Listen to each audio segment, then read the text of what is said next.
السلام علیکم ورحمۃ اللہ وبرکاتہ۔ اعوذ باللہ من الشیطان الرجیم، بسم اللہ الرحمن الرحیم۔ آیت نمبر 1 اور 2۔ وَإِذَا اور جب کنتا آپ ہوں فیہم ان کے درمیان، فَأَقَمْتَ پس آپ قائم کریں لَهُمُ الصَّلَاةَ ان کے لیے نماز، فَلْتَقُمْ تو چاہیے کہ کھڑے ہوں طائفَةٌ مِّنْهُمْ ان میں سے ایک گروہ، معَکَ آپ کے ساتھ، وَلْيَأْخُذُوا اور چاہیے کہ لیں۔ اب دیکھیں آپ دیکھ رہے ہوں گے فَلْتَقُمْ وَلْيَأْخُذُوا ول یا فل جس لفظ کے شروع میں آ جائے اس کا مطلب ہے کہ ایسا کرنا چاہیے۔ فَلْيَأْخُذُوا پس وہ پکڑ لیں أَسْلِحَتَهُمْ اپنے ہتھیار۔ اسلحہ اردو میں بھی اسلحہ ہی ہے۔ فَإِذَا پس جب سجدوا وہ سجدہ کر چکیں، فَلْيَكُونُوا تو وہ ہو جائیں، مِن وَرَائِكُمْ تمہارے پیچھے، وَلْتَأْتِ اور آ جائے طَائِفَةٌ أُخْرَىٰ دوسرا گروہ، لم یصلوا جس نے ابھی نماز نہیں پڑھی، فَلْيُصَلُّوا پس چاہیے کہ وہ نماز پڑھیں۔ اب دیکھیں سمجھ آئیے نا کہ اس میں بھی فل آ گیا ہے، اس کا مطلب ہے کہ چاہیے، یعنی کہ اب انہیں حکم دیا جا رہا ہے کہ وہ نماز پڑھیں، معَکَ آپ کے ساتھ، وَلْيَأْخُذُوا اور لیے رکھیں، حِذْرَهُمْ اپنے بچاؤ کا سامان یا اپنے ہتھیار، وَأَسْلِحَتَهُمْ اور اپنا اسلحہ، وَدَّ اور چاہتے ہیں یہ تمنا کرتے ہیں الذین وہ لوگ کفروا جنہوں نے کفر کیا، لو تغفلون کہ تم غافل ہو جاؤ، ان اسلحتکم اپنے اسلحے سے، وامتیاتکم اور اپنے متاع سے یعنی کہ ساز و سامان سے، فیمیلون تو وہ تم پر حملہ کریں، علیکم تم پر، میلتم واحدہ ایک ہی بار، ایسا حملہ کہ جس میں وہ تم پر ٹوٹ پڑے، ولا جناح علیکم اور تم پر کوئی حرج نہیں، ان کان بکم اذن اگر تمہیں تکلیف ہو، من مطرن بارش کی وجہ سے، او کنتم مرضی یا تم مریض ہو، ان تدعوا کہ تم اتار دو، اسلحتکم اپنے ہتھیار یا اپنا اسلحہ، وخذوا اور ہوشیار رہو، حذرکم بالکل ہوشیار، یعنی کہ خذوا حذرکم کا مطلب ہی تیار رہو، ہوشیار رہو دشمن کے نقل و حرکت سے یا ان کے حملے سے یا ان کے آنے جانے سے، آپ بالکل ریڈی رہو۔ ان اللہ بے شک اللہ تعالیٰ، اعد اس نے تیار کر رکھا ہے، للکافرین کافروں کے لیے، عذاب مہینہ رسوا کرنے والا عذاب۔ اس کو صلاۃ الخوف کہا جاتا ہے اور یہ آیت منسوخ ہے۔ منسوخ کا مطلب کہ اب اس کے اوپر عمل درآمد لازم نہیں ہے، کیونکہ آیت کا جو پہلا حصہ ہے وہ ہمارے درمیان ظاہری طور پر عام آنکھ سے نظر آنے کے لیے موجود نہیں، خاص الخاص کو نظر آتے ہیں، اللہ والوں کو نظر آتے ہیں، اور اپنی قبر انور میں حیات ہیں، درود و سلام پائے جاتے ہیں، اور ہر امتی کے سلام کا نماز میں جواب بھی دیتے ہیں، لیکن کریم آقا صلی اللہ علیہ وآلہ وسلم کی ظاہری حیات مبارکہ میں جب کہ لوگ ان کی غیر موجودگی میں یا کسی اور کی جماعت میں ان کے ہوتے ہوئے نماز پڑھنا گوارا نہیں کرتے تھے، تو یہ آیت ان کے لیے ہے کہ اللہ تعالیٰ فرما رہے ہیں کہ جب کسی غزوے میں یا کسی جگہ پہ آپ ان کے درمیان موجود ہوں جہاں دشمن کا بھی حملہ ہو، اور یہ نمازی کسی اور کے پیچھے نماز بھی نہ پڑھنا چاہ رہے ہوں، تو ان کا طریقہ کار یہ ہے، اگر دیکھیں چلیں سفر میں تو ہوتی ہی قصر نماز ہے، یعنی کہ 4 کی 2 ہی ہوتی ہیں، تو 2 رکعت نماز ہیں فرض کے سفر میں، اور دشمن کے خوف میں ہم صرف فرض ہی پڑھیں گے، نہ تو کوئی نوافل ہوں گے نہ سنتیں ادا ہوں گی، اگر دشمن سامنے کھڑا ہے تو بھی نماز کسی حالت میں معاف نہیں، کسی صورت بھی معاف نہیں۔ اب طریقہ کار کیا ہے کہ جماعت کے 2 حصے کر دیے جائیں گے، ایک حصے کو ہتھیار پکڑا کے جماعت کے پیچھے آگے دائیں بائیں ہر طرف کھڑا کر دیا جائے گا، اور جو دوسرا حصہ ہے وہ نماز پڑھ رہا ہوگا نبی کریم صلی اللہ علیہ وآلہ وسلم کی اقتداء میں۔ اب حضور کیا کریں گے؟ پہلی رکعت پڑھیں گے، پہلی رکعت پڑھیں گے، جس گروہ نے پہلی رکعت نبی کریم صلی اللہ علیہ وآلہ وسلم کے پیچھے پڑھ لی ہے، اب وہ دوسری رکعت میں کھڑے نہیں ہوں گے بلکہ وہ پیچھے چلے جائیں گے اور ہتھیار پکڑ لیں گے۔ اب جن لوگوں نے ہتھیار پکڑا ہوا تھا وہ نبی کریم صلی اللہ علیہ وآلہ وسلم کے پیچھے دوسری رکعت پڑھیں گے، ان کی پہلی ہوگی اور حضور کی دوسری ہوگی۔ اب یہ جو اسلحہ پکڑا ہوا گروہ ہے اس نے پہلی رکعت پڑھی ہوئی ہے، اور یہ ان کا خیال کریں گے کہ دوسری رکعت والے نماز فارغ ہو جائیں تو پھر یہ جا کے اپنی دوسری رکعت پوری کریں گے۔ اب جب وہ نبی کریم صلی اللہ علیہ وسلم کے پیچھے نماز کا سلام پھیریں گے، اپنی پہلی رکعت کا اور حضور کی دوسری رکعت کا، جب وہ سلام پھیریں گے تو وہ واپس آ کے اسلحہ پکڑ لیں گے، اور یہ والا جو پہلا گروہ ہے جس نے ایک رکعت پڑھی ہے، یہ جا کے اپنی نماز خود سے پوری کرے گا، یعنی کہ بغیر جماعت کے یہ خود اپنی نماز پوری کریں گے، اور پھر یہ نماز پڑھ کے واپس آئیں گے تو وہ اسلحہ پکڑا ہوا گروہ جا کے اپنی دوسری رکعت پڑھے گا، اور اس طرح سے یہ صلاۃ الخوف، خوف کی نماز ہے جو نبی کریم صلی اللہ علیہ وسلم کی اقتداء میں پڑھنا ضروری ہے۔ دیکھیں صحابہ کا عشق، کمال نہیں کر دی انہوں نے، پڑھنی حضور کے پیچھے ہی ہے، اپنے کتنے جلیل القدر ہوں گے وہاں، بکر صدیق ہوں گے، افضل البشر بعد الانبیاء، ان کے پیچھے بھی نہیں حضور کے ہوتے ہوئے، عمر فاروق ہوں گے، عثمان غنی ہوں گے، مولا علی مشکل کشا ہوں گے، کسی کے پیچھے نہیں پڑی، حضور کے پیچھے ہی پڑھنی ہے۔ ان کا عشق دیکھیں اور اپنا عشق دیکھیں، شرم ہی آتی ہے اپنے عشق پر تو، کہ اللہ نے ہمیں حضور کا امتی بنا دیا، اس کا بہت احسان ہے۔ تو اللہ تعالیٰ فرما رہے ہیں کہ کافر تو یہ چاہتے ہیں کہ تم اپنے اصلے سے غافل ہو جاؤ اور نماز پڑھو اور اللہ کی طرف جھکو، اور ہم تم سے پیچھے پر سے ایک ہی بار ایسا حملہ کریں کہ تمہیں ختم کر دیں۔ ظاہر ہے نماز کی حالت میں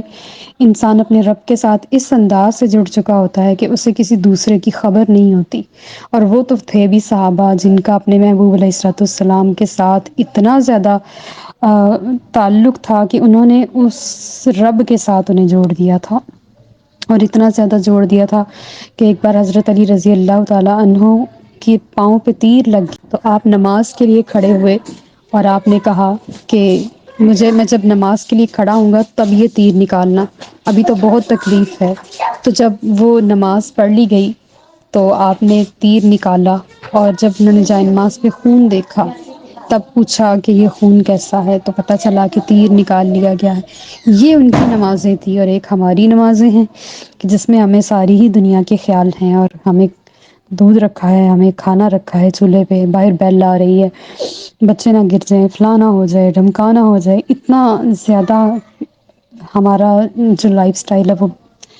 دنیا دار ہو چکا ہوا ہے کہ ہمیں اپنی نمازوں کا اہتمام بھول گیا ہے۔ اور یہ حضرت ابن مسعود رضی اللہ تعالیٰ عنہ سے نبی کریم صلی اللہ علیہ وآلہ وسلم کا اس طرح سے نماز خوف پڑھنا وہ مروی ہے، اور یہ قرآن پاک کی آیت بھی ہے، یہ احادیث مبارکہ سے بھی ثابت ہے کہ جہاں بھی نبی کریم صلی اللہ علیہ وسلم کسی جنگ میں یا کسی غزوہ میں ساتھ ہوتے تھے تو وہاں صحابہ اس طرح سے نماز ادا کرتے تھے۔ غزوہ خندق کے روز نبی کریم صلی اللہ علیہ وآلہ وسلم نے نماز کو ملتوی کیا تھا، ایک ہی بار ایسا ہوا تھا کہ آپ نے 4 نمازیں یعنی کہ فجر کے علاوہ باقی چاروں نمازیں بعد میں ادا فرمائی تھیں، کیونکہ وہاں دشمن کے حملے کا خوف ہر وقت زیادہ تھا۔ لیکن باقی جگہوں پہ نبی کریم صلی اللہ علیہ وآلہ وسلم نے جہاں تھوڑا بہت موقع ملتا تھا، نماز کا وقت ہو جاتا تھا، تو آپ نے نماز کو ادا فرمایا اور اسی طرح باجماعت ادا فرمائی۔ آیت نمبر 103، فَإِذَا قَضَيْتُمْ، پس جب تم ادا کر چکو، قضائی کا مطلب ہوتا ہے پورا کر چکو، جب تم پوری کر چکو، ادا کر چکو، الصلاۃ نماز، فاذکروا اللہ تو اللہ کا ذکر کرو، قیاماً کھڑے ہو کر، وقعوداً اور بیٹھے ہوئے، وعلی جنوبکم اور اپنے پہلوؤں پر لیٹے ہوئے، فَإِذَا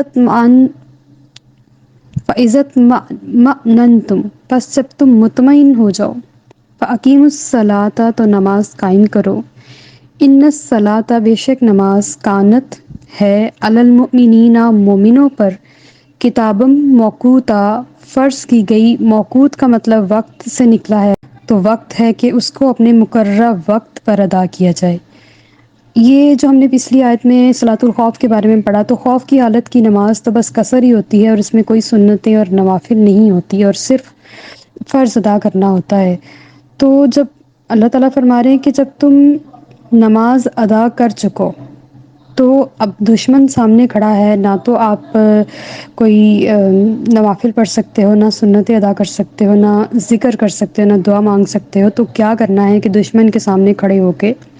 اللہ کا ذکر کرنا ہے۔ کچھ آیات ایسی بھی ہیں جہاں پہ اللہ پاک نے فرمایا جب تمہارا دشمن کے ساتھ سامنا ہو تو ثابت قدم رہو اور اللہ کا ذکر کثرت سے کرو۔ تو اس آیت سے ہمیں یہ بھی سبق ملتا ہے کہ کوئی مشکل آ جائے تو ثابت قدم رہو اور کثرت سے اللہ کو یاد کرو کہ وہ اس مشکل کو ہم سے ٹال دے، کیونکہ یہ جو کچھ بھی ہے یہ دنیاوی زندگی تک کا سامان ہے. جہاں زندگی ختم ہوئی تو یہ دنیا کی مشکلیں نہیں آئیں گی، جو بھی ہوگا اگلی ہیں. اللہ تعالیٰ اس کے لیے بہت ساری آسانیاں فرمائے. لیکن جب ہم دنیا میں کھڑے ہیں تو ہمیں یہاں کی مشکلوں کا اللہ کے ذکر کے ساتھ سامنا کرنا ہے، اور اس کے ساتھ دعا کے ساتھ، اور اس کی بارگاہ میں حاضری کے ساتھ. تو اللہ تعالیٰ فرمانے جب نماز ادا کر لو تو پھر جو ذکر کرنا ہے، جو تسبیحات پڑھنی ہے، وہ تم کھڑے ہو کر بھی پڑھ سکتے ہو، بیٹھ کر بھی پڑھ سکتے ہو، اور اگر کوئی پہلوؤں کے بل لیٹا ہے، یعنی کہ دائیں کروٹ بائیں کروٹ لیٹا ہے، سیدھا لیٹا ہے، جیسے بھی ہے اللہ کا ذکر کر سکتے ہیں. اب اس آیت سے ہمیں یہ سبق ملتا ہے کہ ہم کھڑے ہو کر بھی اگر کچن میں کام کر رہے ہیں، اگر سفر میں ہیں، راستے میں چل رہے ہیں، واک کر رہے ہیں، تو جیسے صبح صبح لوگوں کی عادت ہے نا تسبیح لے کے واک کرنے کی، تو تب بھی ہم اللہ کا ذکر کر سکتے ہیں. اور اگر ہم بیٹھے ہیں اور فارغ بیٹھے ہیں، موبائل ہی یوز کر رہے ہیں یا کوئی اور کام نہیں کر رہے، تب بھی ہم تسبیح لے کے یا بغیر تسبیح کے زبان کے ساتھ اللہ کا ذکر کر سکتے ہیں. اور اگر ہم لیٹے ہیں اور ہمیں نیند نہیں آ رہی، ہم دائیں کروٹ پہ ہیں، بائیں کروٹ پہ ہیں، تب بھی ہم اللہ کا ذکر کر سکتے ہیں. یعنی کہ ذکر کی جو لمیٹڈ ہم بتا رہے ہیں نا کہ جائے نماز ہی پہ بیٹھ کے ہو سکتا ہے، تو ہمارا دین اتنا ایکسپینڈ ہے، اتنا بڑا ہے، اللہ پاک نے اس کو اتنا پھیلا دیا ہوا ہے کہ ہم کسی بھی حالت میں ہوں ہم اللہ کو یاد کر سکتے ہیں. بیٹھ کر، لیٹ کر، کھڑے ہو کر،